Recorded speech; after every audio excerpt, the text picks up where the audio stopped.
How to fix camera crashing on Samsung A08. Let's start the video first of all. If you want to fix this problem, so restart phone, just click and hold side power button and volume down button at the time. Click on this restart icon. Again tap on this restart icon, your phone is restart.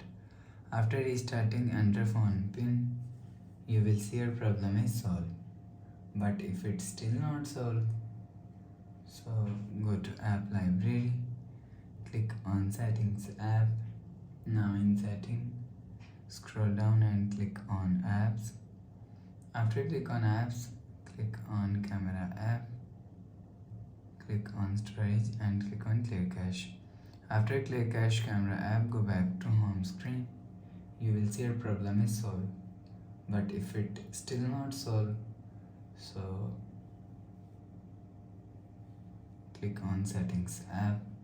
Now in setting, scroll down and click on apps, click on camera app and click on force stop. After force stop camera app, you will see your problem is solved. But if it's still not solved, so if you want to fix this problem, so last solution is reset all settings. Click on settings app, scroll down and click on general management, click on reset and reset all settings. Enter phone pin, click on continue and click on reset. You will see your problem is solved. So please subscribe for more new latest videos. Thanks for watching.